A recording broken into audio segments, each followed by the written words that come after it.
देखेंगे कि संयुक्त बैठक क्या होता है। संयुक्त बैठक ये कहाँ से लिया गया है? ये भी ऑस्ट्रेलिया के संविधान से लिया गया है। दोनों सदनों का संयुक्त बैठक।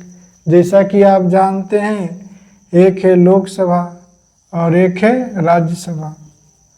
ठीक है, तो हम लोग समझते हैं कि संयुक्त बैठक किस प्रकार बुलाई जाती है और ये किस हाल में बुलाई जाती है। आप सुने होंगे कि संयुक्त बैठक बुलाया गया है, तो किस लिए बुलाया जाता है संयुक्त बैठक? तो दोनों सदनों में गतिरोध उत्पन्न होता है, यानी कि कोई जो है कानून, ठीक है, कोई बिल एक सदन से मान लिया जाए पास हो गया, लोकसभा से आपने पास कर दिया और राज्यसभा उसको रोक ले, ठीक है, जिससे लोकसभा मान लिया जाए 2/3 बहुमत से इसको पास कर दिया, राज्यसभा इसको अब यहाँ पे देखते हैं कि राज्यसभा को क्या अधिकार है। जिसे एक सदन मान लिया जाए, हो सकता है राज्यसभा से ही कोई कानून पहले पास हो जाए, कोई ज़रूरी नहीं है कि लोकसभा से ही हो सकता है राज्यसभा से भी हो सकता है। तो मान लिया जाए कोई कानून लोकसभा से बिल पास हो गया, तो अब किसके पास जाएगा? राज्यसभा के पास जाएगा, उसके बाद राष्ट्रपति के पास जाएगा फाइनली, तभी कानून बनेगा। जैसा कि आप जानते हैं, यही दोनों को आप विधायिका बोल रहे हैं। विधायिका का काम है कानून बनाना। तो कानून कब बनेगा? जब लोकसभा से कोई बिल पास होगा और फिर राज्यसभा से भी पास होगा, उसके बाद राष्ट्रपति फाइनली साइन करेंगे। तो मान लिया जाए लोकसभा से कोई बिल पास हो गया, तब राज्यसभा को क्या अधिकार है? इसको पहला अधिकार है कि यह कैंसिल करे, यानी कि अस्वीकृत कर दे। ये कह दे राज्यसभा कि हम पास नहीं करेंगे, राज्यसभा कहे हम पास नहीं करेंगे, या तो फिर क्या करेगा? संशोधन करेगा। कोई बिल है तो राज्यसभा हो सकता है उसको अस्वीकृत कर दे, उसको पहला ऑप्शन तो ये है। और दूसरा ऑप्शन क्या है? उस पर कुछ करेक्शन करे कि नहीं ऐसा कानून नहीं, ऐसा होना चाहिए, कुछ इसमें संशोधन कर दे। ठीक है, तो अगर संशोधन करता है राज्यसभा या तो लोकसभा, मान लीजिए आप यहाँ पे कोई भी सदन से कानून पास करवा सकते हैं, यानी कि पहले या फिर राज्यसभा में ले आइए या लोकसभा में ले आइए।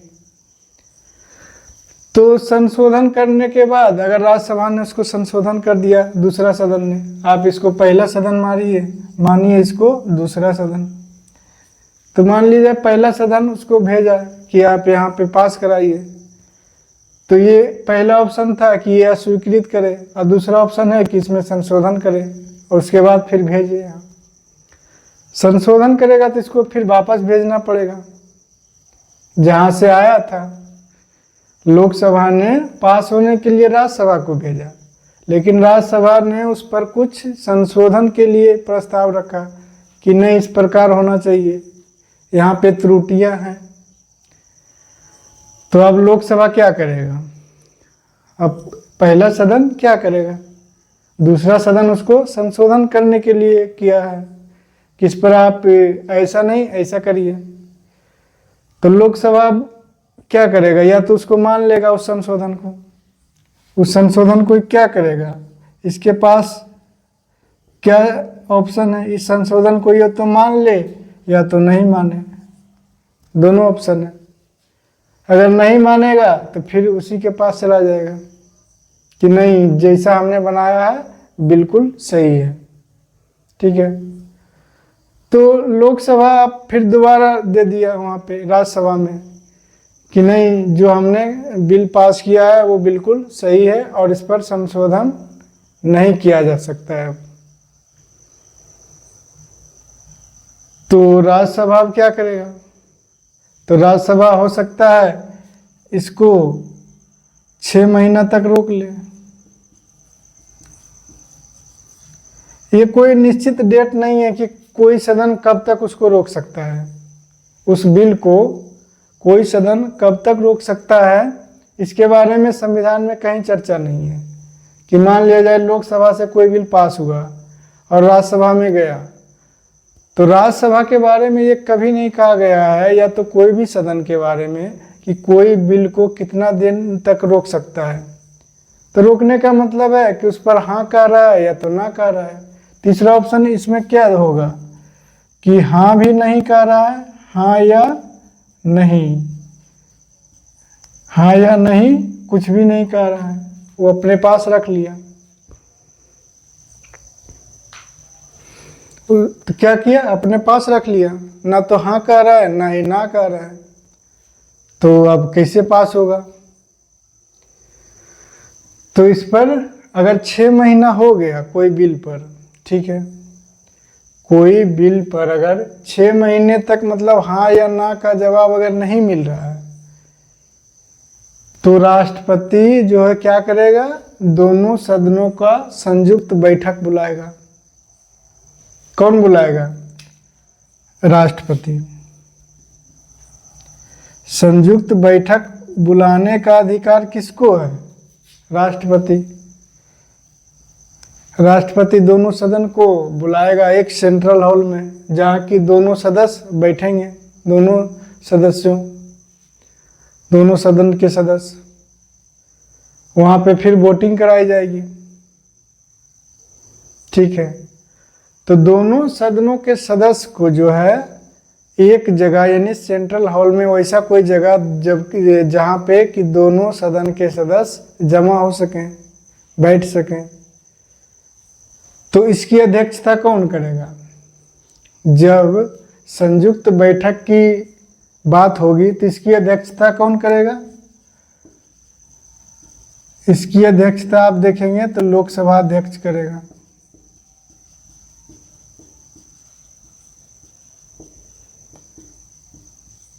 कौन करेगा? लोकसभा अध्यक्ष। यानी संयुक्त बैठक जब भी होगा तो ज़्यादा प्रीफरेंस किसको मिलेगा? लोकसभा को मिलेगा।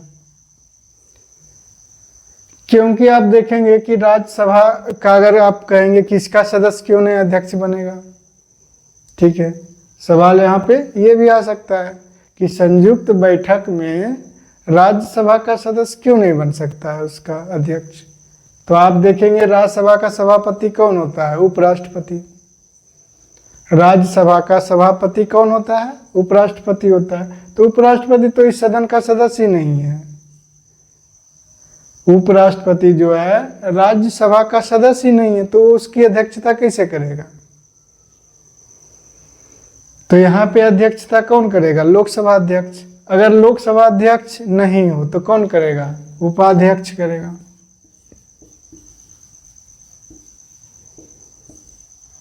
उपाध्यक्ष करेगा।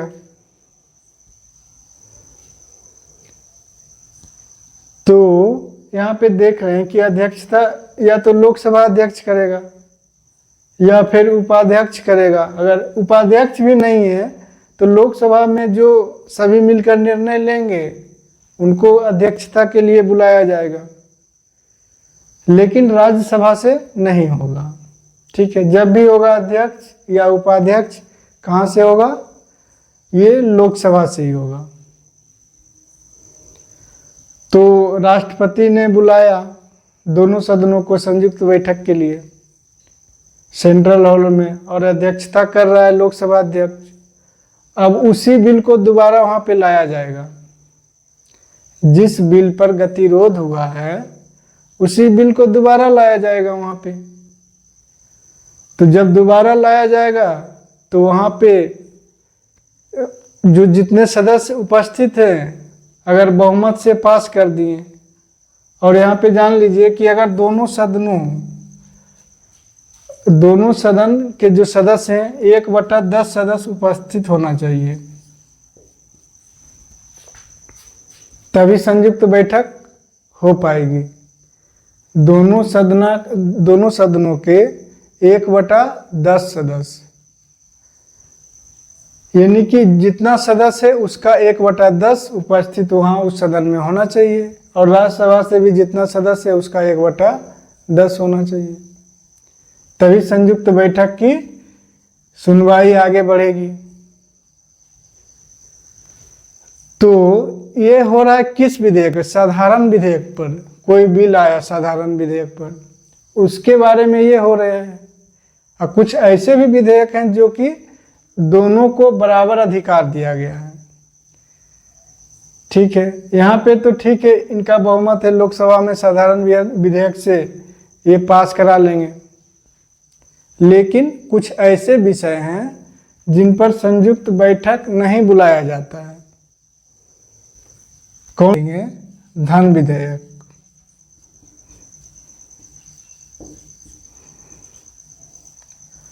तो धन विधेयक के बारे में किसको पावर दिया गया है? सिर्फ लोकसभा को। लोकसभा को धन विधेयक के बारे में सारे पावर किसके पास है? लोकसभा के बारे में, लोकसभा के पास। राज्यसभा इसमें कुछ नहीं कर सकता। आप खुद सोच के देखिए कि अगर धन विधेयक पास ही ना हो तो आप सैलरी कहाँ से देंगे? जितने बड़े अधिकारी हैं, जितने कर्मचारी हैं, क्योंकि अगर लोकसभा से पास कराना होता धन विधेयक भी राज्यसभा से, तो ये रोक लेते। कब तक रोकते इसका कोई पता नहीं, 6 महीना, 1 साल, फिर संयुक्त बैठक भी बुलाना पड़ता, फिर उनको मनाना पड़ता। तो इसलिए जो है धन विधेयक जो है सिर्फ किसको अधिकार दिया गया है? लोकसभा को दिया गया है कि लोकसभा से पास कराना है सिर्फ धन विधेयक। और ऐसे भी विषय हैं जो दोनों को बराबर अधिकार मिला, जैसे संविधान संशोधन।